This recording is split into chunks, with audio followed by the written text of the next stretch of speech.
तो दोस्तों premiere energy limited ने अपने क्वार्टर 3 की रिजल्ट को डिस्क्लोज कर दिया है। आइए आगे बढ़ते हैं और देखते हैं कंपनी के डाटा को। वैसे कंपनी ने डाटा यहाँ पर मिलियन में अनाउंस किया है, हम करोड़ में डिस्कशन करेंगे। और आगे बढ़ने से पहले मैं आपको बता दूं, कंपनी ने यहाँ पर डिविडेंड का भी अनाउंस किया है। कुछ ज़्यादा बड़ा डिविडेंड नहीं है, 50 पैसे के हिसाब से हर शेयर के। और इसकी एक्स डेट रहने वाली है 14 फरवरी। अब बात कर लेते हैं कंपनी के रेवेन्यू के बारे में। तो कंपनी ने पिछले क्वार्टर में 1527 करोड़ का रेवेन्यू रिप्रेजेंट किया था ऑपरेशन के थ्रू। और अगर हम पिछले क्वार्टर 3 पर चलते हैं तो उसमें कंपनी ने 712 करोड़ का रेवेन्यू रिप्रेजेंट किया था। और जब अब की बात करते हैं तो कंपनी का रेवेन्यू बढ़कर 1713 करोड़ में देखने को मिला है। अगर हम इसे साल दर साल के तौर पर देखते हैं तो इसमें अच्छी खासी तेज़ी देखने को मिली है। और अगर क्वार्टर क्वार्टर के बेस पर देखते हैं तो भी इसमें अच्छी खासी तेज़ी देखने को मिली है। यह बोल सकते हैं कि कंपनी का रेवेन्यू साल दर साल और क्वार्टर क्वार्टर दोनों ही हमें बढ़ता हुआ नजर आया है। अब बात कर लेते हैं कंपनी के खर्चे के बारे में। तो कंपनी ने पिछले क्वार्टर में 1778 करोड़ के खर्चे किए थे। और जब हम पिछले क्वार्टर 3 की बात करते हैं तो उसमें कंपनी ने 653 करोड़ के।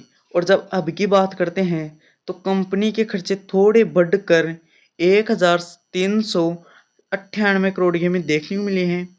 अगर हम इसे साल दर साल के तौर पर देखते हैं तो इनमें कुछ ज़्यादा ही तेज़ी देखने को मिली है। और अगर क्वार्टर क्वार्टर के बेस पर देखते हैं तो इनमें हल्की सी तेज़ी देखने को मिली है। फिर भी ऑलमोस्ट हमें कंपनी के कंट्रोल में ही नज़र आ रहे हैं। अब बढ़ते हैं आगे और बात कर लेते हैं कंपनी के प्रॉफिट के बारे में।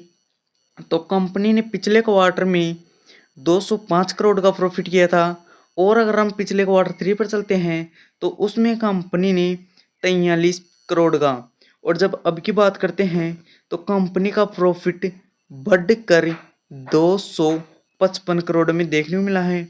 अगर हम इसे साल दर साल के तौर पर देखते हैं तो इनमें अच्छी खासी तेज़ी देखने को मिली है। और अगर क्वार्टर क्वार्टर के बेस पर भी देखते हैं तो भी इनमें अच्छी खासी तेज़ी देखने को मिली है।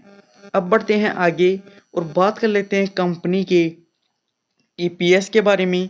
तो कंपनी ने पिछले क्वार्टर में 5 रुपये 71 पैसे का ईपीएस था। और अगर हम पिछले क्वार्टर 3 की बात करते हैं तो उसमें कंपनी का ईपीएस 1 रुपये 29 पैसे।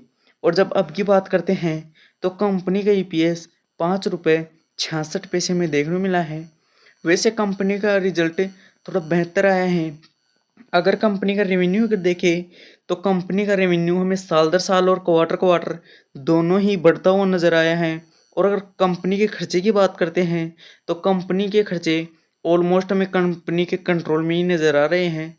और अगर कंपनी के प्रॉफिट की बात करें तो कंपनी का प्रॉफिट भी हर क्वार्टर क्वार्टर और साल दर साल शानदार होता हुआ नजर आए हैं।